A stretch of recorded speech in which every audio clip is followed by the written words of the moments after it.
അസ്സലാമു അലൈക്കും വറഹ്മത്തുള്ളാഹി തആല വബറകാതുഹു. ഷമ്മാസ് പറഞ്ഞത് പ്രകാരം നുസൈബയെ പിറ്റേ ദിവസം കൊണ്ടാക്കാമെന്ന് ഷമ്മാസ് ഏറ്റിട്ടുണ്ട്. പക്ഷേ നുസൈബയുടെ മനസ്സിൽ പല പല ചിന്തകളാണ്. റബ്ബേ, എന്നെ കൊണ്ടാക്കിയിട്ട് എന്താ ഇവിടെ ഇനി? പക്ഷേ ഷമ്മാസിൻ്റെ മനസ്സിൽ എന്താണ് എന്നുള്ളത് ഒന്നും നുസൈബക്ക് അറിയുന്നേയില്ല. അന്നാണെങ്കിൽ ഷമ്മാസിൻ്റെ മനസ്സിലും എന്തൊക്കെയോ പിരിമുറുക്കം സൃഷ്ടിച്ചിരുന്നു. റബ്ബേ, എൻ്റെ ഉമ്മ അറിയാത്തതായിട്ട് ഒരു കാര്യം ഇന്നവരെ ഞാൻ ചെയ്തിട്ടില്ല. പക്ഷേ ഇപ്പോൾ എൻ്റെ ഉമ്മ പരിശുദ്ധമായൊരു കർമ്മത്തിന് പോയ സമയത്ത് ഞാനും എൻ്റെ പെണ്ണും കൂടി തീരുമാനിച്ച ഈ ഒരു കാര്യം, അതെ, ഞങ്ങളുടെ ഇഷ്ടത്തിന്, ഞങ്ങളുടെ സുഖത്തിന് വേണ്ടി ഇവിടെ ഞങ്ങൾക്ക് ഒരുമിച്ച് കഴിയാൻ വേണ്ടിയിട്ട് നിന്നു. പക്ഷെ അപ്പോഴേക്കും ഷെറീന അപ്പുറത്ത് അവർ അനിയത്തിയെ ഇങ്ങോട്ട് പറഞ്ഞയക്കുകയും ചെയ്തു. എന്തൊക്കെ തന്നെയായാലും ഞങ്ങൾക്ക് രണ്ടുപേർക്കും ഒരുമിച്ച് ജീവിക്കണമെങ്കിൽ ഒരാളെ ഹെൽപ്പില്ലാതെ, അതായത് ഞാൻ പോയി കഴിഞ്ഞാൽ അവൾ തനിച്ചാക്കുന്ന രീതിയിൽ പാടില്ലല്ലോ എന്ന് കരുതിയിട്ട് അങ്ങനെ ഞാൻ നിർത്തുകയും ചെയ്തു. റബ്ബേ, എൻ്റെ ഉമ്മ ഇതറിഞ്ഞു കഴിഞ്ഞാൽ ഒരുപക്ഷേ ഉമ്മ എന്നേക്കുമായി എന്നോട് പിണങ്ങും. അതുകൊണ്ട് ഉമ്മയുടെ ഇഷ്ടത്തിന് ഞാൻ നിന്നില്ലെങ്കിൽ റബ്ബേ, ഞാൻ എടുക്കുന്ന അമ്മല കാര്യങ്ങളൊക്കെ അതിലൊക്കെ ഇപ്പോൾ എന്ത് കാര്യം ഉണ്ടാകുക? ഉമ്മയെ വിഷമിപ്പിക്കാൻ പാടില്ലല്ലോ. ഇപ്പോൾ എനിക്ക് തോന്നുന്നു എൻ്റെ നുസൈബക്കും തന്നെ എന്തൊക്കെയോ വിഷമങ്ങളുണ്ട്. അല്ലാതെ അവൾ അത്ര കരയില്ല. എന്താണ് പറ്റിയതെന്ന് അവൾ പറയുന്നുമില്ല. അല്ലെങ്കിൽ ഒരാളെക്കുറിച്ച് കുറ്റം പറയുവാനും തെറ്റുകൾ പറയാനും ആദ്യം അവൾ പറയില്ല, അങ്ങനെ പറയാറുമില്ല. എന്തുണ്ടെങ്കിലും അത് സാരല്ല എന്ന് പറഞ്ഞ് ക്ഷമിക്കുന്ന കുട്ടിയാണ് അവൾ. അതുകൊണ്ട് തന്നെ ഓളെ വായിൽ നിന്ന് ഒരാളെപ്പറ്റി ഒരു കുറ്റവും കേൾക്കില്ല. ഷമ്മാസ് നുസൈബയോട് വീണ്ടും ചോദിക്കുകയാണ്, മോളെ നുസി, എന്തിനെൻ്റെ കുട്ടി ഇന്നലെ അങ്ങനെ കരഞ്ഞ് അത്രയധികം രാത്രി? ഇക്ക, അത് എനിക്ക് എന്തൊക്കെയോ തോന്നിപ്പോയി. എൻ്റെ മനസ്സിൽ എന്തൊക്കെയോ സംഭവിച്ചു. ഷാമോൻ എന്നെ വിട്ടിട്ട് പോവോ എന്നൊക്കെ എനിക്ക് തോന്നിപ്പോയി. അതുകൊണ്ടാണ്. എന്താ പെണ്ണേ, ഉമ്മ എന്നെ അത്രക്കും നിന്നെ രക്ഷിക്കണം, നിന്നെ സംരക്ഷിക്കണമെന്ന് ഏൽപ്പിച്ചു പോയതാണ്. ഉമ്മ പറഞ്ഞൊരു കാര്യത്തിനെതിരായിട്ട് ഞാൻ നിന്നിട്ടില്ല. പക്ഷേ മറ്റൊരു കാര്യം എൻ്റെ മനസ്സിൽ ഇപ്പോൾ ബേജാറുണ്ട്. ഷാമോനെ, അതെടി, ഇവിടെ നിൽക്കുന്ന റാഹലിയുടെ കാര്യം. അവൾ കൂടുതലായിട്ട് എന്നോട് സ്വാതന്ത്ര്യം എടുക്കുന്നുണ്ട്. ഉമ്മക്കത് കണ്ടു കഴിഞ്ഞാൽ ആകെ പ്രശ്നമായിരിക്കും. ഉമ്മക്കൊന്നും ഇഷ്ടമല്ല. ഉമ്മക്ക് ഇങ്ങനെ അന്യ സ്ത്രീ പുരുഷന്മാർ കൂടുതൽ ഇടപഴകണതും സംസാരിക്കണതും അതൊന്നും ഉമ്മക്ക് ഒട്ടും താല്പര്യമില്ല. ഉമ്മ കല്യാണത്തിന് മുമ്പ് തന്നെ പറയുന്ന വിഷയം എന്താ വെച്ചാൽ, നിങ്ങൾക്ക് ഇഷ്ടപ്പെട്ട പെൺകുട്ടികളുണ്ടെങ്കിൽ പറഞ്ഞോളൂ, നിക്കാഹ് കഴിക്കാം, അല്ലാതെ വേറെ പരിപാടിക്ക് നിൽക്കാൻ പാടില്ല എന്ന് ഉമ്മ അതേ പറയുന്നതാണ്. അതുപോലെ തന്നെ ഈ ഒരു പെണ്ണിപ്പോൾ അകത്ത് കയറി കൂടിയിട്ട്, ഞാൻ സത്യം പറഞ്ഞാൽ ഞാൻ ഷോപ്പിൽ നിന്ന് വരുമ്പോഴും ഇറങ്ങുമ്പോഴൊക്കെ കൂടെ വരികയാണ്, ഫുഡ് കഴിക്കുമ്പോൾ കൂടെ ഇരിക്കുകയാണ്, അങ്ങനെയൊക്കെയാണ്. പിന്നെ അങ്ങനെ കുറച്ച് കാര്യങ്ങളൊക്കെ ഉണ്ട്. അപ്പോൾ സത്യം പറഞ്ഞാൽ എന്തൊക്കെയോ ഒരു പന്തികേട്. സത്യമായിട്ടും നുസി, അവളെ അങ്ങ് പറഞ്ഞു വിട്ടാലോ? നുസൈബയോട് ആ ഒരു ചോദ്യം ചോദിച്ചപ്പോൾ ശരിക്കും നുസൈബ ഒന്ന് ഞെട്ടി. അതെ ഇക്ക, അവർ ബുദ്ധിമുട്ട് കൊണ്ടല്ലേ ഇവിടെ നിന്നത്. അവർ പോകുകയാണെങ്കിൽ കുറച്ചധികം ക്യാഷ് കൊടുത്ത് പറഞ്ഞേക്കണം കേട്ടോ. അപ്പോഴും തൻ്റെ പ്രിയപ്പെട്ട ഭാര്യയുടെ ദയനീയ മുഖമാണ് ഷമ്മാസ് കണ്ടത്. റബ്ബേ, ഇത്രമാത്രം നിഷ്കളങ്കമായി ജീവിക്കുന്ന കുട്ടികൾ റബ്ബേ ഈ ലോകത്ത് തന്നെ ഉണ്ടാവോ? എനിക്കറിയുന്നില്ല. റഹ്മാനെ, ഞാൻ ആഗ്രഹിച്ചതിനേക്കാൾ മികച്ച പെൺകുട്ടിയാണ് നീ എനിക്ക് നൽകിയത്. ഒരാളെയും കുറ്റപ്പെടുത്താത്ത മനസ്സ്, ഒരാളെയും ചീത്ത പറയാത്ത, ഒരാളെയും ഉപദ്രവിക്കാത്ത മനസ്സ്. എവിടെ? എന്നോട് വരെ കറുത്തൊരു വാക്കോ കാര്യങ്ങളോ ഒന്നും പറഞ്ഞിട്ടില്ല. മനസ്സിൽ എന്തെങ്കിലും വിഷമങ്ങൾ, ദുഃഖങ്ങൾ ഉണ്ടാവുമ്പോഴേ ഒന്ന് പടച്ചറബിനോട് കരഞ്ഞ് പറയുക എന്നല്ലാതെ പാവം എൻ്റെ പെണ്ണ് ഒരാളെയും വേദനിപ്പിച്ചിട്ടില്ല. ഷമ്മാസിന് നുസൈബയുടെ കാര്യത്തിൽ അഭിമാനമാണ് തോന്നിയത്. പക്ഷേ വേലക്കാരി പെണ്ണ് നുസൈബയോട് ഓരോ പറഞ്ഞ വാക്കുകൾ അതൊന്നും ഷമ്മാസും അറിയുന്നില്ല. നുസി, അവർ നിന്നതിനുള്ള ക്യാഷ് കൊടുക്കുക, അല്ലാതെ ഇപ്പം എന്താ? ഇക്ക, പാവങ്ങളല്ലേ, എന്തൊക്കെ തന്നെയായാലും അവർ ഒരു വരുമാന മാർഗം തേടിയല്ലേ നമ്മളെ വീട്ടിലേക്ക് വന്നത്. അതുകൊണ്ട് എന്തെങ്കിലും കാര്യമായിട്ട് കൊടുക്കാം, പാവങ്ങളല്ലേ. നുസി, എനിക്ക് ചില ആളുകൾക്ക് കൊടുക്കാൻ തോന്നും, അത് അവരുടെ സ്വഭാവം കൊണ്ട് എനിക്ക് കൊടുക്കാൻ തോന്നുന്നത് ഓട്ടോമാറ്റിക്കലി. പക്ഷേ ഇതൊരു തരം എന്നാൽ ഈ സമയം അതാ ഐഷുമ്മ രാത്രി ഉറക്കത്തിൽ നിന്ന് ഉണർന്ന് ആകെ ഞെട്ടി ധരിച്ചിരിക്കുകയാണ്. പഠിച്ചോനെ, എൻ്റെ വീട്ടിൽ പുത്തൻവീട് തറവാട്ടിൽ എന്തൊക്കെയോ നടക്കുന്ന പോലെയാണ് ഐഷുമ്മക്ക് അനുഭവപ്പെട്ടത്. അല്ല, ഞാൻ എൻ്റെ കുട്ടികളോട് സംസാരിച്ചു, പിന്നെ നുസിനെ കൊണ്ടാക്കി കൊടുത്തോ എന്താവും റബ്ബേ, എനിക്കൊരു സമാധാനമില്ലല്ലോ. ഐഷമ്മ എന്തൊക്കെയോ ടെൻഷന്. അത് കാരണം ഐഷമ്മയുടെ ചിന്താഗതി തന്നെ മാറി. ഉംറയെല്ലാം ചെയ്തു, ഇനി മദീനയിലേക്ക് പോകുവാനുള്ള തിരക്കിലാണ്. അതിനു മുമ്പായിട്ട് അവിടെ കുറച്ച് സ്ഥലങ്ങളൊക്കെ കാണുവാനുള്ള തിരക്കിലായിരുന്നു അവര്.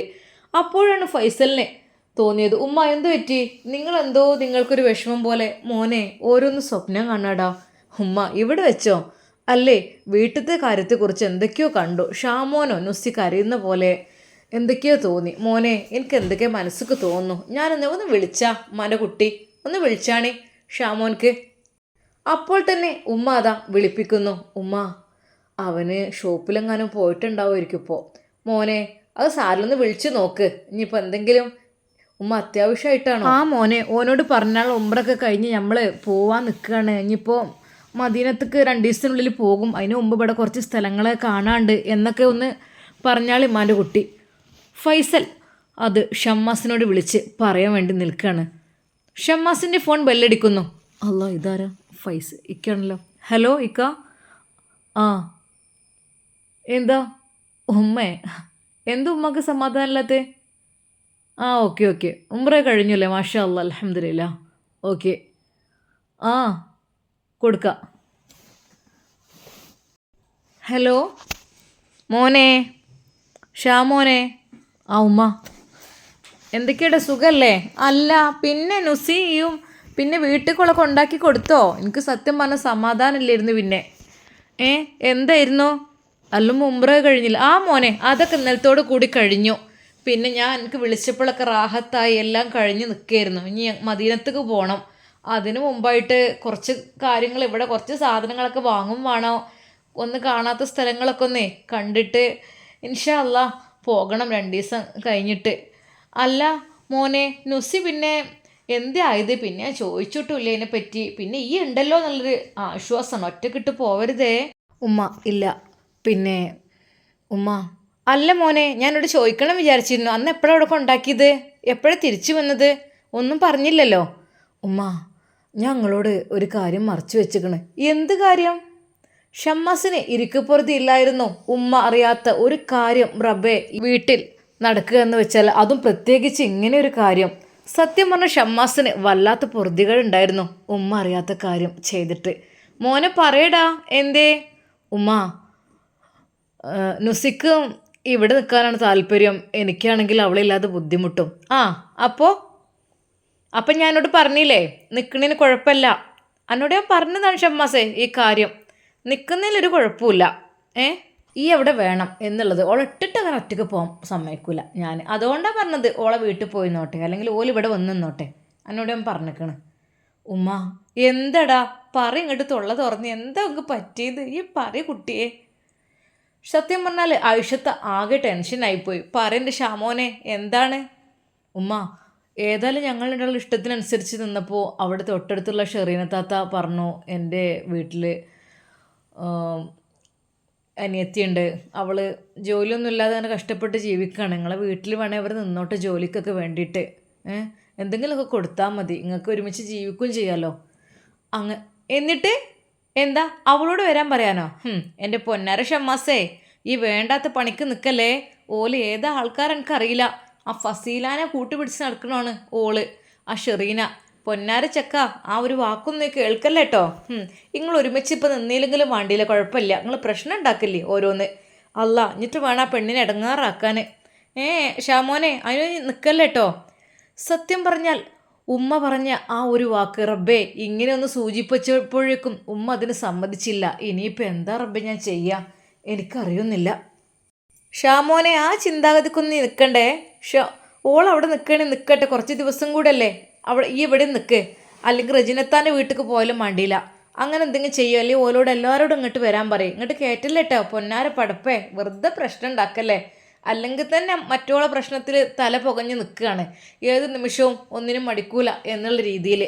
അപ്പോളേ എൻ്റെ പൊന്നാര കുട്ടി അതിന് നിൽക്കല്ലേ കേട്ടോ, ഉമ്മാൻ്റെ വാക്കെടുക്കാതെ നിൽക്കല്ലേ. എന്നാൽ ഇനിയിപ്പോൾ എനിക്കൊന്നും പറയാനില്ല. ഓളെ സേഫ്റ്റിൻ്റെ കാര്യത്തിൽ ഈ നല്ലോണം ശ്രദ്ധിക്കണം. ഓളെ കൊണ്ടുവരാണെങ്കിൽ തന്നെ ഒരിക്കലും മറ്റോലും അങ്ങോട്ട് കയറ്റരുത്. ഈ അവിടെ വീട്ടിൽ നിന്ന് നോക്കുന്നല്ലാതെ ഒരു ഷെറീനും വേണ്ട, അനിയത്തിയും വേണ്ട. മനസ്സിലായല്ലോ? ഐഷമ്മയുടെ ആ ഒരു വാക്കുകൾ കേട്ട് ഷമ്മാസിന് ഉത്തരം മുട്ടിപ്പോയി എന്ന് തന്നെ പറയാം. എന്നാ മോനെ ശരി, ഞങ്ങളെ ഫൈസൽ വിളിക്കുന്നുണ്ട്, പിന്നെ വിളിക്കാട്ടോ, വേണ്ടാത്ത പണിക്ക് നിൽക്കണ്ട, ആദ്യം തന്നെ പറഞ്ഞുതരാം. എന്നായിക്കോട്ടെ, അസ്സലാമു അലൈക്കും. വലൈക്കും അസ്സലാം. ഷമ്മാസ് ഞെട്ടിത്തരിച്ചു പോയി. റബ്ബേ, ഉമ്മ അറിയാതെയാണ് ഈ ഒരു കാര്യം ഞാൻ ചെയ്തത്. ഇതൊരു പക്ഷെ ഉമ്മ അറിഞ്ഞിരുന്നെങ്കിൽ പിന്നെ നിൽക്കേണ്ടി വരില്ല. എങ്ങനെയെങ്കിലും നൈസായിട്ട് നുസി ഇക്ക എന്താ? എടി പെണ്ണേ, ഉമ്മ സംഭവം ഞാൻ പറഞ്ഞു. ഉമ്മ എന്ത് പറഞ്ഞു? ഉമ്മ എന്താ പറയാനേ, ഉമ്മ ചീത്ത പറയാണ്. അങ്ങനെയൊന്നും അങ്ങനത്തെ ഒരാളെ അടുപ്പിക്കണ്ടെന്ന് പറഞ്ഞിട്ട്. പിന്നെ ഇനിയിപ്പോൾ എന്താ ചെയ്യുക, വന്നു പോയില്ലേ? വന്ന കാര്യം പറഞ്ഞില്ലേ? ഇല്ല, ഞാൻ പറഞ്ഞിട്ടുള്ളൂ. ഷെറീന താത്ത പറഞ്ഞിരുന്നു അനിയത്തി ഉണ്ട് എന്നുള്ള കാര്യം. അത് കേട്ടപ്പോഴേ ഉമ്മ ചൂടായി എന്നോട്. ഒരിക്കലും അങ്ങനെ ഇടാകൂടങ്ങളിലൊന്നും വന്ന് ചാടരുത് എന്നൊക്കെ പറഞ്ഞിട്ടുണ്ട്. ഒക്കെ പ്രശ്നക്കാരായിരിക്കും എന്നും പറഞ്ഞിട്ടുണ്ട്. നുസി, എങ്ങനെയെങ്കിലും അവളെ പറഞ്ഞയച്ചാൽ മതിയാവും. ഇക്ക എന്തിനു ചെയ്യുക? അവരാണെങ്കിൽ ഇവിടുത്തെ ജോലിയും കാര്യങ്ങളൊക്കെ നല്ല രീതിയിൽ എടുത്തും ചെയ്തിരുന്നു. എന്തപ്പോൾ ഞാനെങ്ങനെ പറയാം?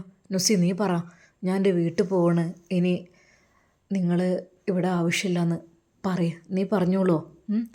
ഇക്ക, ഞാനിതുവരെ ഒരാളെ മനസ്സങ്ങനെ വേദനിപ്പിക്കുന്ന രീതിയിൽ സംസാരിച്ചിട്ടില്ല. എന്താ പിന്നെ കാര്യം പറയുന്നതിൽ? ഞാൻ പറയുന്നതിനേക്കാൾ ഒന്നുകൂടെ നല്ലത് നീ പറയുന്നതല്ലേ? ഇക്ക, അത് നുസി നീ പറഞ്ഞു നോക്ക്. എന്തായാലും വേണ്ടില്ല, ഇനിയിപ്പോൾ ഒരു പെണ്ണല്ലേ, എൻ്റെ ഭാഗത്ത് എന്തെങ്കിലും പറഞ്ഞ് അതിനേക്കാളും നല്ലത് നീ പറഞ്ഞ് അതങ്ങ് സോൾവ് ആക്കുന്നതല്ലേ. ക്യാഷ് എന്താ വെച്ചാൽ അവർ ചോദിക്കുന്നത് കൊടുക്കാം, ഒന്നും കുഴപ്പമില്ല. ഇത്രയും ദിവസത്തിനുള്ളത് നമുക്ക് കൊടുക്കാം. ഇക്ക ആയിക്കോട്ടെ. അങ്ങനെ അതാ റാഹിലയുടെ അടുക്കലേക്ക് നുസൈബ പോകുന്നു. റാഹില, എന്താ ഇത്താ? റാഹില, പിന്നെ ഞാൻ എൻ്റെ വീട്ടിലേക്ക് പോവാണ്. വീട്ടിലേക്കോ? അതിനെന്താ, പോയിക്കോളി. റാഹിലക്ക് സന്തോഷമാണ് വന്നത്. എന്താണെന്നറിയില്ല. അവളെ അവിടെ ഒറ്റയ്ക്ക് നിൽക്കാലോ, വേണമെങ്കിൽ ഇത്താത്തയും വിളിക്കാലോ എന്നുള്ള രീതിയിലോ, അതോ ഷമ്മാസിനെ കൂടുതൽ അവനോട് അടുക്കാലോ എന്നുള്ള രീതിയിലാണോ അറിയില്ല. പോയിക്കോളിട്ടോ, അതിനെന്താ, ഇനി എന്ന് തിരിച്ചു വരിക? പോവുക അല്ലേ? അല്ലെങ്കിൽ ഉമ്മാരുടെ അടുത്ത് തന്നെ നല്ലത്. ആണുങ്ങളടുത്ത് പിന്നെ ഒരു പെണ്ണില്ല ഞാൻ പറ്റൂലേ, അവർക്ക് അവരുടെ കാര്യങ്ങളൊക്കെ നോക്കാനൊക്കെ. നിങ്ങൾ പോയിക്കോളി, അതന്നെ നല്ലത്. സ്വന്തം വീട്ടിൽ നിൽക്കുന്നതന്നെ ഈ ഗർഭകാലത്തൊക്കെ നല്ലത്. അല്ലേ പിന്നെ ഇവിടെ ഉമ്മാരൊക്കെ വേണം, അതും ഇല്ലല്ലോ. ഇനിയിപ്പോൾ ഏതെങ്കിലും പ്രസവത്തിന് കൊണ്ടാകാനോ അല്ലേ. നിങ്ങൾ പോയിക്കോളി. റാഹിലയുടെ ആ വാക്ക് കേട്ട് ശരിക്കും നുസൈബ ഞെട്ടിത്തെരിച്ചു. നിങ്ങൾ പോയിക്കോളി എന്ന് പറഞ്ഞില്ലേ, ഞാൻ എടുത്ത് ചെന്ന സാധനങ്ങളൊക്കെ. അതല്ല റാഹില, പിന്നെ ഞാൻ പോയി കഴിഞ്ഞാൽ ഷാമോന്, അതിനെന്താ, ഒരു പേടി പേടിക്കണ്ട. ഷാമോൻ്റെ എല്ലാ കാര്യങ്ങളും ഞാൻ നോക്കിക്കൊണ്ട്, ഒന്നും കൊണ്ട് പേടിക്കണ്ടെന്നേ. ധൈര്യമായിട്ട് നിങ്ങൾ പോയിക്കോളി വീട്ടിലേക്ക്. ഷാമോൻ്റെ എല്ലാ കാര്യം ഞാൻ ഏറ്റെടുത്തോളാം. എനിക്കെല്ലാം മനസ്സിലായിട്ടുണ്ട്. ഷാമോൻ്റെ ഇഷ്ടങ്ങളും അനിഷ്ടങ്ങളും ഒക്കെ അതിനനുസരിച്ച് ഞാൻ നിന്നോളാം. എല്ലാ കാര്യം ഞാൻ കൊടുത്തും ചെയ്തോളാം. നിങ്ങൾക്ക് ഒരു ടെൻഷനും ആവേണ്ട ആവശ്യമില്ല. സത്യം പറഞ്ഞാൽ റാഹിലയുടെ ആ ഒരു വാക്ക് കേട്ട് നുസൈബയാണ് ഞെട്ടിയത്. അത് റാഹില, അതല്ല ഞാൻ പറഞ്ഞത്. ഞാൻ പോയി കഴിഞ്ഞാൽ ഷാമോന് ഇവിടെ ഉണ്ടാവില്ല. പിന്നെ നിങ്ങൾ മാത്രമേ ഇവിടെ നിൽക്കേണ്ട ആവശ്യമില്ലല്ലോ. അതുകൊണ്ട് ഞാൻ എന്ത് പറയണത്? ജോലിക്ക് കയറിക്കഴിഞ്ഞാലേ ഒരു മാസമൊന്നും കഴിയാതെ ഞങ്ങൾ ഇറങ്ങൂലട്ടോ. ഇതിപ്പോൾ എന്താ ഒരാഴ്ച ആയപ്പോൾ തന്നെ തള്ളി പറഞ്ഞേക്കാണോ? സത്യം പറഞ്ഞാൽ നുസൈബയ്ക്ക് എന്ത് പറയണമെന്നായിപ്പോയി. ഞാൻ എൻ്റെ താത്താനോട് വിളിച്ച് കാര്യം പറയട്ടെ. നിങ്ങൾ ഇങ്ങനെയുള്ള വീട്ടിലേക്കാണോ എന്നെ കൊടുന്നത്? വാക്ക് പാലിക്കാത്ത എന്നോട് താത്ത പറഞ്ഞ 1-2 മാസം എന്നൊക്കെ പറഞ്ഞേക്കണ്. ഇങ്ങനെയൊക്കെ ചതിക്കാൻ പാടുണ്ടെങ്കിൽ ഞാൻ എൻ്റെ ഉള്ള ജോലി ഉപേക്ഷിച്ച് ഞാനിങ്ങോട്ട് വന്നതാണ്. എന്തെങ്കിലും കൈക്കോട്ടെ വിചാരിച്ച് കണ്ട് എൻ്റെ സ്ഥിതി നിങ്ങൾ അറിഞ്ഞേക്കണോ? എനിക്കൊരു കുട്ടിയുണ്ട്, അത് നിങ്ങൾക്ക് അറിയില്ല. അതിനെ ഞാൻ ഏൽപ്പിച്ചിട്ടാണ് പോന്നത് വീട്ടിൽ.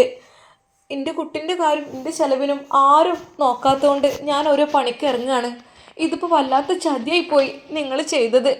ഇങ്ങനെയൊന്നും കാട്ടാൻ പാടില്ല കേട്ടോ മനുഷ്യന്മാരോട്. അല്ലെങ്കിൽ പിന്നെ എനിക്ക് 2 മാസത്തെ 3 മാസത്തെ സാലറി ഒന്നായിട്ട് തരണം. അതിപ്പോൾ കുറഞ്ഞ രീതിയിലൊന്നും പറ്റൂല. നിങ്ങൾ വഞ്ചനല്ല ചെയ്തത്, ഇങ്ങനെ ചെയ്യാൻ പാടുണ്ടോ?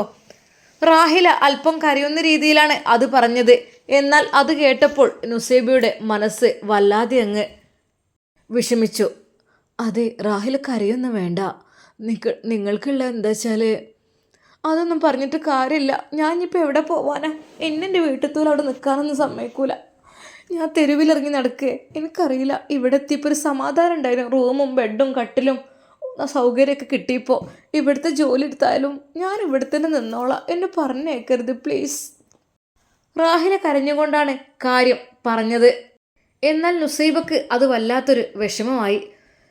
റാഹില, ഞാൻ പോവാണ്. പിന്നെ ഇക്കാക്ക് പിന്നെ ഇവിടെ നിൽക്കേണ്ട ആവശ്യമില്ല. ഇക്കും പോകും. എപ്പോഴും രാത്രി വന്ന് കിടക്കല്ലോ. അതിനെന്താ നുസിയെ? രാത്രി വരുമ്പോൾ സ്വീകരിക്കാൻ ഒരാൾ വേണ്ടേ? ഭക്ഷണം കൊടുക്കാൻ ഒരാൾ വേണ്ടേ? ഡ്രസ്സ് അലക്കാൻ ഒരാൾ വേണ്ടേ? ഈ വീട് അടിച്ചൊരു തുടച്ച് നന്നാക്കാൻ ഒരാൾ വേണ്ടേ? എന്തിനാ പിന്നെ പറഞ്ഞേക്കണേ? ഞാൻ ഇവിടെ കഴിഞ്ഞ് നിന്നോളേ. നുസി ശരിക്കും ഞെട്ടിപ്പോവുകയാണ്. എന്താ റബ്ബ്, എങ്ങനെയുണ്ടാവും പോകാൻ പറഞ്ഞിട്ട് പോകാതെ ഒട്ടിപ്പിടിച്ച് നിൽക്കുന്നത്? അവൾ കാര്യമായിട്ട് ഒന്നും പറഞ്ഞില്ല. നേരെ ഷമ്മാസിൻ്റെ അടുക്കലേക്ക് ചെന്നു. ഇക്ക. ആ, എന്തടി? ഞാൻ ആ കാര്യം അവളോട് പറഞ്ഞു. എന്നിട്ട്? ക്യാഷ് എത്ര പറഞ്ഞത്? ക്യാഷല്ല, അവർ പറയുന്നത് നിങ്ങൾ എന്നെ ചതിച്ചതാണ്. 1 മാസം 2 മാസം എന്ന് പറഞ്ഞിട്ട് കൊണ്ടുവന്നിട്ട് ഒരാഴ്ച ആയപ്പോഴത്തേന് നിങ്ങൾ ഇങ്ങനെ ചെയ്യുന്നത് ശരിയാണോ? എൻ്റെ ജീവിതാവസ്ഥ നിങ്ങൾക്ക് അറിയില്ല. അങ്ങനെ ഒരുപാട് പറഞ്ഞ് അവൾ കരഞ്ഞു. ഞാൻ എന്തൊക്കെ ചെയ്യാം? എന്തപ്പോൾ ചെയ്യാൻ? നമ്മൾ വല്ലാത്തൊരു ഉമ്മയോടും ജസ്റ്റ് ചോദിച്ചാൽ മതിയായിരുന്നു. ഉമ്മാക്ക് ഇതൊന്നും ഇഷ്ടമല്ല. ഉമ്മാക്ക് അറിയാം ഇതിലൊക്കെ വലിയ ചതിയും കളത്തിലൊക്കെ ഉണ്ടാവും എന്നുള്ളൂ. ഉമ്മാക്ക് അനുഭവം ഉണ്ടായതുകൊണ്ട് തന്നെയാണ്. ഇനിയിപ്പോൾ എന്താ ചെയ്യുക? ഞാൻ പറഞ്ഞാൽ ഇനിയിപ്പോൾ എനിക്ക് ഇക്ക വേണ്ട. ഒന്നും പറയാതെ ഒന്നും ചെയ്യാതെ തന്നെ പീഡനം എന്നുള്ള പേരിൽ ഓരോന്ന് എഴുതി ഉണ്ടാക്കുന്നതാണ്. അപ്പോൾ അതൊക്കെ ആയിക്കഴിഞ്ഞാൽ അത് വല്ലാത്തൊരു പ്രശ്നമായി തീരും. ഇക്ക ഇതിൽ ഇടപെടണ്ട, ഞാൻ തന്നെ പറഞ്ഞോളാം. നുസി, പഠിച്ചോനെ, വല്ലാത്തൊരു കെണിയായിപ്പോയുള്ളത്. നമ്മൾ വെളുക്കാൻ തേച്ചത് പാണ്ടായി എന്ന് പറഞ്ഞ പോലായി. നുസി, ഉമ്മയുടെ സമ്മതമില്ലാതെ നമ്മളെ ഇഷ്ടത്തിന് ചെയ്തു. അത് വല്ലാത്തൊരു പോയത്തമായി പോയടി. എന്തിനു ചെയ്യാം? സത്യം പറഞ്ഞാൽ നുസൈബയും വല്ലാതെ വിഷമിച്ചു. നുസി, ഞാൻ ഷോപ്പിലൊന്ന് പോട്ടെ. അപ്പോഴേക്കും നീ അവളോട് കാര്യങ്ങളൊക്കെ ഒന്ന് പറഞ്ഞ് സെറ്റാക്കിട്ടോ. സത്യം പറഞ്ഞാൽ ഷമ്മാസിന് അത് വല്ലാത്ത ഒരു വിഷമമായിരുന്നു. ഷോപ്പിലേക്ക് പോകുവാനും തോന്നുന്നില്ല, നിൽക്കാനും തോന്നുന്നില്ല എന്ന് പറഞ്ഞ പോലെ നുസൈബ ഷമ്മാസിൻ്റെ പിന്നാലെ ചെന്നപ്പോഴേക്കും അതാ അവൾ ഷമ്മാസിൻ്റെ അരികിലേക്ക് ഓടി വരുന്നു. ഷമ്മാസിൻ്റെ അടുത്ത് നിന്ന് ഷമ്മാസിൻ്റെ തൊട്ടടുത്തായിട്ട് അവൾ ഇരുന്നു കൊണ്ട് കരഞ്ഞു പറഞ്ഞു, ഷാമോനെ, കൈവിടരുത്. അത്രക്കും ബുദ്ധിമുട്ട് കൊണ്ടാണ് ഞാൻ ഇവിടെ കയറിയത്. നിങ്ങളെന്നെ കൈവിട്ടാൽ എൻ്റെ ജീവിതം പട്ടിണിയായി പോവും. എനിക്കൊരു കുട്ടിയുണ്ട്, കുട്ടിനെ നോക്കണം. കുഞ്ഞോ? ഇതിനെക്കുറിച്ചൊന്നും ആദ്യം പറഞ്ഞിട്ടില്ലായിരുന്നല്ലോ. അതെ, ഞാൻ നിങ്ങളോട് മറച്ചു വെച്ചതാണ്. എൻ്റെ കല്യാണം കഴിഞ്ഞതാണ്. എൻ്റെ ഭർത്താവ് കുടിയനും ഇതൊക്കെ ആയിട്ട് പിന്നെ വേറൊരു പെണ്ണിൻ്റെ കൂടെ പോയതാണ്. സത്യമായിട്ടും എനിക്ക് നിങ്ങൾ ഇവിടെ തന്നെ നിർത്തണം, ദയവായി ഒഴിവാക്കരുത്. അവൾ കരഞ്ഞുകൊണ്ട് പറയുകയാണ്. ഷമ്മാസ് എന്ത് ചെയ്യണമെന്നറിയാതെ ഒരു നിമിഷം. റാഹില, നിനക്ക് എത്ര ക്യാഷ് എന്ന് വെച്ചാൽ ഞാൻ തരാം. അതുകൊണ്ട് നുസിക്കുള്ള വീട്ടിൽ പോകണം. പിന്നെ എനിക്കിനി എപ്പോഴും എന്നും വിരലും നടക്കും തോന്നുന്നില്ല. പിന്നെ നീ എന്തിനാ? അതിനെന്താ ഇക്ക, ഞാൻ ഇവിടെ നിന്നോളല്ലോ. വീടൊക്കെ അടച്ചിടുന്നത് അത്ര ശരിയല്ല. മുറ്റും കാര്യങ്ങളും ആകും ഒക്കെ വൃത്തിയാക്കലും അടിക്കലും തുടക്കലൊക്കെ ചെയ്യേണ്ടത് എൻ്റെ ഡ്യൂട്ടിയല്ലേ. പിന്നെ എന്നെ ഏൽപ്പിച്ചതല്ലേ. ഞാൻ ഇവിടെ നിന്നോളാം, കുഴപ്പമില്ല. ഷാമോൻ ഏത് നട്ടുപാതിരാക്ക് വരികയാണെങ്കിലും ഞാൻ വാതിലും തുറന്നു തരാം. അതൊന്നും പ്രശ്നമല്ല. ഷാമോൻ്റെ എല്ലാ കാര്യങ്ങളും ഞാൻ നോക്കിക്കോളാം. അവളുടെ അഭിനയം കലർന്ന ആ ഒരു കരച്ചിൽ ഷമ്മാസിന് എന്തൊക്കെയോ തോന്നിപ്പോയി. റബ്ബേ, എന്തപ്പത് തടിമന്ന് കഴിച്ചില്ല, എന്ത് കാട്ടുക എനിക്കറിയുന്നില്ല. അവൾ ഷമ്മാസിൻ്റെ കാറിന് പിന്നാലെ അത് പോകുന്നു. ഷാമോൻ കാ, എന്നെ നിങ്ങൾ തള്ളി പറഞ്ഞേക്കല്ലേ. ഞാൻ എന്ത് വേണമെങ്കിലും ഇവിടെ ചെയ്തോളാം. നിങ്ങൾ ഒറ്റക്ക് നിന്നിട്ട് എന്ത് കാര്യമാണ്? നുസി പോവാണ്, പിന്നെ ഞാനും. പിന്നെന്താ? ഷാമോൻ കാ, എന്നാലും നിങ്ങൾ ഉമ്മ വരുമല്ലോ ഒരാഴ്ച കൊണ്ട്. അപ്പം അത് ഉമ്മ തീരുമാനിക്കേണ്ട കാര്യമാണ്, ഞങ്ങളല്ല ഒരിക്കലും. നിങ്ങൾ ദയവായി ഇവിടുന്ന് പോകണം. നിങ്ങൾക്ക് അതിനുള്ള എന്ത് പാരിതോഷികങ്ങളും ഞാൻ തരാം, എന്ത് ചോദിച്ചാലും തരാം. അത് പറഞ്ഞുകൊണ്ട് ഷമ്മാസ് കാറിൽ കയറിപ്പോയി. എന്നാൽ ഈ സമയം റാഹില നേരെ ജ്യേഷ്ഠത്തിക്ക് വിളിച്ച് കാര്യങ്ങൾ പറയുന്നു. ഇത്താത്ത, അതെ, എന്നെ ഇവിടുന്ന് ഒഴിവാക്കാനുള്ള പരിപാടിയൊക്കെ ഉണ്ട്. അതെന്തേടി? അതൊന്നുമല്ല, നുസി പോവുകയാണത്രേ. പിന്നെ ഷാമോനും. അതിനെന്താ, ഷമ്മാസ് അവിടെ ഉണ്ടാവുമല്ലോ, ഓനക്കും വേണ്ടേ ഒരാൾ. എന്താ ഇത്? എനിക്ക് തീരെ അവിടെ നിൽക്കാനുള്ള ഭാഗ്യം ഉണ്ടായില്ല കേട്ടോ. എന്നോട് പറഞ്ഞിട്ടുണ്ട് ക്യാഷൊക്കെ എത്ര വെച്ചാൽ തരാം എന്നൊക്കെ. പക്ഷെ എന്നാലും ഇത്ര പെട്ടെന്ന് അവിടെ വിട്ടു പോരാൻ ഇപ്പം എന്തെങ്കിലും കാരണം ഉണ്ടായോ? എടി എന്തെങ്കിലുമൊക്കെ ഷമ്മാസിന് നുസൈബയെ പറഞ്ഞ് പറ്റിച്ചുണ്ടാക്ക്. ഓൽ തമ്മിൽ കുറച്ച് വെറുത്ത് കിട്ടിയാൽ നമ്മൾ രക്ഷപ്പെട്ടു. പിന്നെ എന്തെങ്കിലുമൊക്കെ വഴി ഉണ്ടാവും. അതൊക്കെ നമുക്ക് ഉണ്ടാക്കാം. ഈ തൽക്കാലം നുസൈബയോട് കാര്യങ്ങൾ പറയാം. അങ്ങനെ അതാ നുസൈബയുടെ അരികിലേക്ക് അവൾ കടന്നു വരുന്നു കരഞ്ഞുകൊണ്ട്. നുസിത്ത, എന്താണ് നുസിത്ത? നിങ്ങൾ ഭർത്താവിനെ വേഗം പറഞ്ഞേക്കുണ്ടല്ലോ, കാര്യം മറ്റൊന്നുമല്ല. എന്താണ്? ഒന്നുമല്ല, നിങ്ങളെ ഭർത്താവിനെ പലവട്ടം ഓരോന്ന് നിർബന്ധിക്കാറുണ്ട്. പക്ഷെ ഞാൻ ഒഴിഞ്ഞു മാറുകയാണ്. അതുകൊണ്ടാണ് എന്നെ ഇവിടെ നിന്ന് ഒഴിവാക്കാൻ എത്ര തിരക്ക്. ശരിക്കും നുസൈബ് ഞെട്ടിപ്പോവുകയാണ്. പഠിച്ചോനെ, ഇവൾ എന്തൊക്കെയാണ് പറയുന്നത് ഷാമോനെ കുറിച്ച്? അതെ, നിങ്ങൾ എന്തൊക്കെയാണ് പറയുന്നത്? നിങ്ങൾ ഇല്ലാത്തതൊന്നും പറയരുതിട്ടാ നുസിത്ത. ഒരിക്കലും ഇല്ലാത്തതല്ല, സത്യമായിട്ടും നിങ്ങളതൊന്നും അറിയണില്ല. അതുകൊണ്ട് ഞാനായിട്ട് ഇനി ലീവ് എടുത്ത് പോയാലോ എന്ന് ആലോചിക്കുകയാണ്. എന്നെ പറഞ്ഞേക്കാൻ ശ്രമിക്കണുണ്ട്. ഞാൻ ഇന്നാലെ ഇവിടെ നിൽക്കണില്ല. അതെ, ഷാമോൻ അങ്ങനെ ചെയ്ത് അല്ലെങ്കിൽ എന്തെങ്കിലും പറഞ്ഞെന്ന് വിചാരിച്ചിട്ടല്ല നിങ്ങളിവിടുന്ന് പറഞ്ഞേക്കണത്. നിങ്ങളറിയായിട്ടാണ് എൻ്റെ സത്യം. എന്നോട് ഷാമോൻ പറയാത്തതായിട്ടൊന്നുമില്ല. എന്നും എൻ്റെ പിന്നാലെ നടന്ന്. സത്യം പറഞ്ഞാൽ അവൾക്ക്, നുസൈബക്ക് തൻ്റെ ഷമ്മാസിനെ കുറിച്ച് ആരെന്ത് പറഞ്ഞാലും വല്ലാത്തൊരു വിഷമാണ്. റാഹില, എല്ലാത്തൊന്നും പറയണ്ട, ഉള്ളത് പറഞ്ഞാൽ മതി. നുസിത്ത, നിങ്ങൾക്ക് അറിയായിട്ടാണ് കാര്യങ്ങളൊന്നും.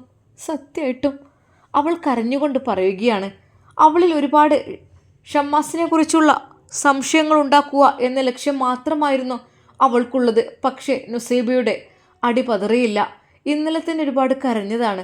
പാവം എൻ്റെ ഷാമോൻ്റെ സ്നേഹം കണ്ടാൽ റബ്ബേ, ഒരിക്കലും അദ്ദേഹം ഒരു തെറ്റും ചെയ്യില്ല എന്നെനിക്ക് നന്നായിട്ടറിയാം. ഈ പെണ്ണുങ്ങളുടെ സംസാരം കേട്ടിട്ടാണ് എനിക്കിപ്പോൾ ടെൻഷനുള്ളത്. സത്യം പറഞ്ഞാൽ പോകുകയാണ് നല്ലത്.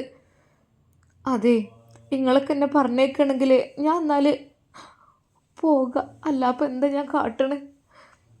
എന്തായാലും എനിക്ക് നല്ല രീതിയിൽ ജീവിക്കാനാണ് ഇവിടെ ഇഷ്ടം. പക്ഷെ നല്ല രീതിയിൽ ജീവിക്കാൻ നിങ്ങൾ ഹസ്ബൻഡ് എന്നെ സമ്മതിക്കൂല.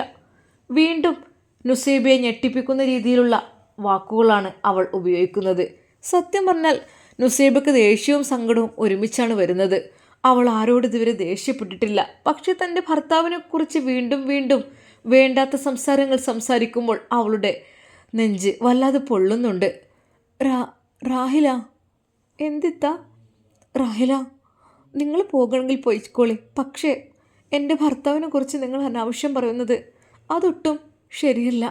അത് വെറുതെ ഇല്ലാത്തതാണെന്ന് എനിക്ക് നന്നായിട്ടറിയാം. ഇത്ത, നിങ്ങൾക്കറിയായിട്ടാണ് കേട്ടോ. ഭർത്താവിനെ നല്ലോണം ശ്രദ്ധിക്കണം. അത് പല രീതിയിലും എനിക്ക് അനുഭവപ്പെട്ടത് കൊണ്ടാണ്. നിങ്ങൾ നല്ല രീതിയിൽ ശ്രദ്ധിക്കണം കേട്ടോ. ഞാൻ നിങ്ങളോടുള്ള സ്നേഹം കൊണ്ട് പറയാണ്. കാരണം എനിക്ക് നിങ്ങൾ എൻ്റെ സ്വന്തം ഇത്താത്തിയെ പോലെയാണ്. നിങ്ങൾ ഭർത്താവിനെ ശ്രദ്ധിക്കണേ, നല്ലതാണ്. സത്യം പറഞ്ഞാൽ റാഹിലയുടെ ആ ഒരു വാക്കുകൾ നുസൈബയുടെ മനസ്സിനെ വല്ലാതെ വേദനിപ്പിച്ചു എന്ന് മാത്രമല്ല, എത്രയും പെട്ടെന്ന് അവളെ അവിടെ നിന്ന് പറഞ്ഞു വിടണം എന്നും തോന്നിപ്പോയി. പഠിച്ചോനെ, ഉമ്മയുടെ വാക്ക് കേൾക്കാതെ അല്ലാ നിന്നതുകൊണ്ടാണ് ഇത്രയധികം ടെൻഷനായത്. ഇവൾ പറഞ്ഞതൊക്കെ റബ്ബേ എന്തെനിക്ക് അറിയുന്നില്ല. പഠിച്ചോനെ, ഷാമോനെ കുറിച്ച് ഇല്ലാത്തത് പറയണോ ഉള്ളത് പറയണോ എനിക്കറിയുന്നില്ല. അവളുടെ വാക്ക് കേട്ടിട്ട് ഇപ്പം അങ്ങനെ തോന്നുന്നത്. സത്യം പറഞ്ഞാൽ തൻ്റെ ഭർത്താവിനെ തെറ്റിദ്ധരിപ്പിക്കുക ഭാര്യയിൽ നിന്ന് എന്നുള്ള രീതിയിലാണ് അവൾ ചിന്തിക്കുന്നത്. രണ്ടാളും കൂടി എന്നെ പുറത്താക്കാനുള്ള പ്ലാനിങ് ആണ്.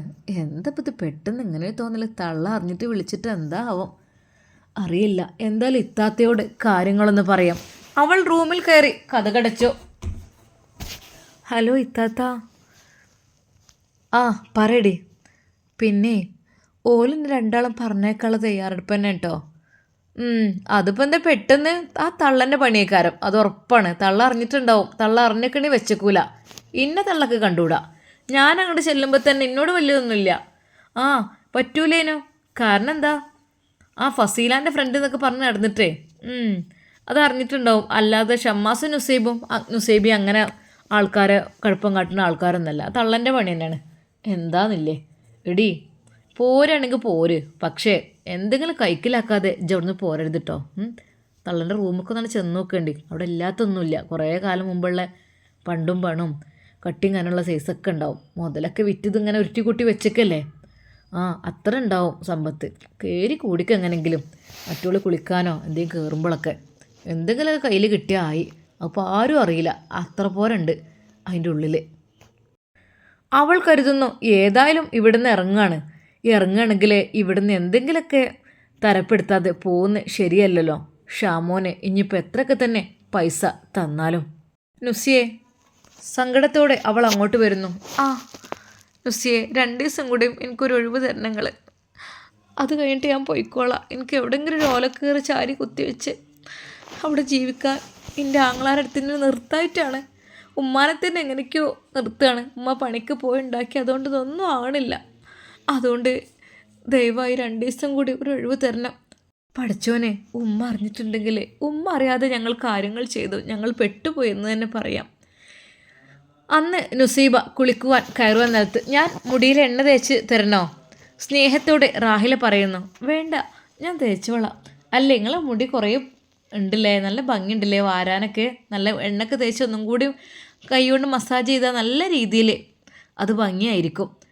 തെരി, അവിടെ ഇരിക്കേ, ഞാൻ ചെയ്തുതരാം. അവളുടെ നിർബന്ധത്തിന് വഴങ്ങി പാവൻ നുസൈബ അവളുടെ മുമ്പിൽ വന്നിരുന്നു. തലയിൽ നല്ല രീതിയിൽ എണ്ണ തേച്ച് മസാജ് ചെയ്ത് കൊടുത്തു. സുഖമുണ്ടോ ഇത്താത്ത? നല്ല സുഖട്ടോ, മസാജ് ചെയ്യുമ്പോഴേ എണ്ണയൊക്കെ തേച്ചിട്ടേ. ഇത്താത്ത, എനിക്ക് നിങ്ങളെ നല്ല നോക്കാൻ നല്ല പൂതിയുണ്ട്. പക്ഷേ സത്യം പറഞ്ഞാൽ നിങ്ങളെ പ്രസവം കഴിഞ്ഞാലും ഞാൻ ഇവിടെ തന്നെ നിൽക്കുക, അതാണ് എനിക്ക് ആഗ്രഹം. എനിക്ക് നിങ്ങളെ പാർപ്പേർത്തിയായിട്ട് ഇവിടെ നിൽക്കണം. നിങ്ങളെ പ്രസവത്തിലും ഇനി കുഞ്ഞിനെ നോക്കാനാണെങ്കിലും നിങ്ങളെ നോക്കാനും കുളിപ്പിക്കാനും അതിനൊക്കെ എനിക്കിഷ്ടമാണ്. അങ്ങനത്തെ പണിയൊക്കെ ഞാൻ നിങ്ങളെ നോക്കാൻ ഇവിടെ നിന്നോട്ടെ. സ്നേഹത്തോടെ റാഹിലയുടെ ആ ഒരു സംസാരം കേട്ട് സത്യം പറഞ്ഞ നുസൈബ പറഞ്ഞു. അത് ഉമ്മ എങ്ങനെ വിചാരിക്കണേ നമുക്ക് അറിയില്ലല്ലോ. ഉമ്മ പറയും പോലെ ഞങ്ങൾക്ക് പറ്റുള്ളൂ കേട്ടോ. അപ്പോൾ ഈ കാര്യം നിങ്ങൾ ഉമ്മയോട് പറഞ്ഞിട്ടില്ലേ? അത് അവൾ പറഞ്ഞു. പറഞ്ഞിട്ടില്ലല്ലേ? ഞാൻ അങ്ങനെ ഉറപ്പായിട്ട് പറഞ്ഞിട്ടൊന്നുമില്ലായിരുന്നു. പിന്നെ ഇൻഷാ അല്ലാ പറയാമെന്ന് വിചാരിച്ചു. കുളിക്കാൻ കയറിക്കോളി, നല്ലോണം മുടിമലൊക്കെ എണ്ണ ഉണ്ടാവും. ഞാൻ വന്നെ കുളിപ്പിക്കാൻ? വേണ്ട, ഞാൻ കുളിച്ചോളാം. അങ്ങനെ നുസൈബ കുളിക്കുവാൻ കയറി. എന്തൊക്കെ തന്നെയായാലും ഒരു അരമണിക്കൂർ പ്രതീക്ഷിക്കാം. എന്നാൽ നുസൈബ ബാത്റൂമിനുള്ളിൽ കയറി കുറ്റിയിട്ടു. ഷമ്മാസും സ്ഥലത്തില്ല. ആദ്യം 2 ഭാഗത്തെ വാതിലും കുറ്റിയിട്ടു എന്ന് ഉറപ്പുവരുത്തി അവൾ പതുക്കെ പതുക്കെ ഉമ്മയുടെ ആ ഒരു ഖജനാവ് ഉള്ള റൂമിലേക്ക് കടക്കുകയാണ്. ഈ റൂമിലേക്ക് വല്ലാതെ ഒരു പ്രവേശനമല്ല. ഈ റൂമിൽ നല്ല വലിയ ബെഡുണ്ട്, വലിയൊരു അലമാരയുണ്ട്. പിന്നെ ഇതെന്താ ഖജാന എന്നൊക്കെ പറഞ്ഞൊരു സംഭവമുണ്ട്. ഇതിനുള്ളിലേക്ക് വേണമെങ്കിൽ പൈസ സ്വർണ്ണമൊക്കെ ആയിരിക്കും, അറിയില്ല. ചാവി ഒന്ന് കണ്ടുപിടിക്കണമല്ലോ. ചാവി ഇപ്പോൾ എവിടെയായിരിക്കും? അവൾ അവിടമാകെ തപ്പിത്തിരഞ്ഞു എല്ലാ സ്ഥലങ്ങളിലും. ഒടുവിൽ ഒരു വലിയ ചാവിക്കൂട്ടം, കനമുള്ള ചാവിക്കൂട്ടം അവളുടെ കയ്യിൽ കിട്ടി. ഇതിപ്പോൾ വല്ലാത്ത കനാണല്ലോ. ഇതിൽ എന്തൊക്കെയോ ഇരുമ്പ് ചാവി എന്തൊക്കെയുണ്ട്. മത്താര, അതുപോലെ ഖജാന, അങ്ങനെയൊക്കെ ഉള്ള ഓരോ സാധനത്തെ പണ്ടത്തെ ഓരോ സാധനങ്ങളുടെ ചാവിയൊക്കെ ഇതിലുണ്ട്. അവൾ ഓരോന്നോരോന്നായി ചാവി ഇട്ട് നോക്കുന്നു. അവൾക്ക് വിറക്കുന്നുണ്ട്. എൻ്റെ ഇത്താത്ത പറഞ്ഞതുപോലെ ഇഷ്ടം പോലെ സ്വത്തും സ്വർണം ഉണ്ടാവും ഇതിനുള്ളിൽ. എന്തൊക്കെ തന്നെയായാലും കിട്ടണതായി. അല്ലാതെ ഇവിടുന്ന് പോണതിന് മുമ്പ് അങ്ങനെ അങ്ങോട്ട് പോകണത് ശരിയല്ല. ഏതായാലും അവൾ കുളിച്ച് കയറുന്നതിന് മുമ്പായിട്ട് കാര്യങ്ങൾ കുറച്ചങ്ങോട്ട് മാറ്റി വെക്കണം. ഇത്താത്ത പറഞ്ഞിട്ടുണ്ട് കട്ടിങ്ങാനുള്ള സ്വർണം അവിടെ കുറേ ഉണ്ടാവും എന്നുള്ളത്. അന്നത്തെ കാലത്തൊക്കെ കുറേ പൈസ കിട്ടുമ്പോൾ പൊന്നു വാങ്ങി ഇടലൊക്കെ ആയിരിക്കും. ഇനി നിധി എങ്ങാനും കിട്ടിയതുണ്ടോ അതും പറയാൻ പറ്റില്ല. അല്ലാതെ വലുതെന്താ ഇത്രയും തീരാത്ത മുതൽ? എന്തൊരു പൈസക്കാരവർ. എന്തായാലും വേണ്ടിയില്ല. അവൾ ഓരോ ചാവികളായി ഇട്ട് നോക്കുന്നു. ഇതല്ല എന്തിനാണിത് കണ്ടമാന ചാവി ഇട്ട് വെച്ചിരിക്കുന്നു, ഒന്ന് വെച്ചാൽ പോരെ?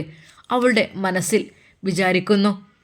ഇടയ്ക്കിടെ നോക്കുന്നുണ്ട് നുസൈബ കുളി കഴിഞ്ഞ് ഇറങ്ങുന്നുണ്ടോ എന്ന്. പക്ഷേ അതിനിടയിൽ ഈ ചാവി ഇട്ട് ഇത് തിരിച്ചു നോക്കുകയും വേണം. ഇത്താത്ത പറഞ്ഞിട്ടുണ്ട് സാധനം അവിടെ ഇഷ്ടം പോലെ ഉണ്ടാവും എന്നുള്ളത്. പോകുന്നതിന് മുൻപ് കുറച്ചിങ്ങോട്ട് വാരണം, അതാണ് ലക്ഷ്യം. റാഹില ഓരോ ചാവികൾ മാറ്റിക്കൊണ്ടേയിരിക്കുന്നു. പക്ഷെ ഒന്നും അങ്ങോട്ട് സ്യൂട്ടാണില്ല. ഇനിയിപ്പോൾ ഇതായിരിക്കുമോ? കുറേ ഒരു ചാവി ഉണ്ടായിട്ട് കൈ കടഞ്ഞു. അത് എന്ത് വണ്ണുള്ള ഇരുമ്പിൻ്റെ ചാവികൾ, എൻ്റെ റബ്ബേ. ആദ്യമായി അവൾ ആ ഒരു ഖജാനയായിരുന്നു തുറന്നിരുന്നത്. ഖജാന എന്ന് പറഞ്ഞാൽ ഖജനാവ്. അതായത് ആദ്യകാലത്തൊക്കെ ഒരുപാട് പൈസയുള്ള ആളുകൾ, രാജാക്കന്മാർ അതുപോലെ ജന്മികളെല്ലാം പണം സൂക്ഷിക്കുന്ന സ്ഥലം, സ്വർണം സൂക്ഷിക്കുന്ന സ്ഥലമാണ്. അത് ഏകദേശം ഒരു ചതുരപ്പെട്ടി പോലെയാണ് ഇവിടെയുള്ളത്. അതിൽ മനോഹരമായ കൊത്തുപണികളുണ്ട്. അതിലായിരിക്കും സ്വർണ്ണക്കട്ടികളും മാലകളുമെല്ലാം സൂക്ഷിക്കുക. അങ്ങനെയാണ് പറഞ്ഞു കേട്ടിട്ടുള്ളത്. എന്തൊക്കെ തന്നെയാലും ഐശ്വര്യയുടെ സാധനം ഇതിനുള്ളിലാവാനാണ് ചാൻസ്. പക്ഷേ ചാവി അതിന് ഒരു വിധമൊന്നും സ്യൂട്ടാകുന്നില്ല. പിന്നീട് വലിയൊരു ചാവി അവളുടെ കയ്യിൽ പെടുന്നു. ഇനിയിപ്പോൾ ഇതായിരിക്കുമോ? അവൾ അതിനുള്ളിലേക്ക് കയറ്റി. പെട്ടെന്നൊരു ശബ്ദം കേട്ടു. അല്ലാ, നുസൈബയുടെ കുളി കഴിഞ്ഞോ? അവൾ പെട്ടെന്ന് ആ ചാവിയൂരി പുറത്തേക്ക് നോക്കി. ഓ, പൂച്ചയാണ്. ഞെട്ടിച്ചു മനുഷ്യനെ. അവളാകെ വിയർത്തൊഴുകി. അറിയാത്ത രീതിയിൽ അവൾ വീണ്ടും ആ ഖജനാവിൻ്റെ അരികിലേക്ക്. ഐഷമ്മയുടെ സ്വർണവും പണവും അവൾ എടുക്കുമോ? അതിനു മുമ്പ് അവളെ പിടിക്കപ്പെടുമോ? നമുക്ക് കാത്തിരുന്ന് കാണാം. അതുവരേക്കും എല്ലാവർക്കും അസ്സലാമു അലൈക്കും വറഹ്മത്തുള്ളാഹി തആല വബറകാതുഹു.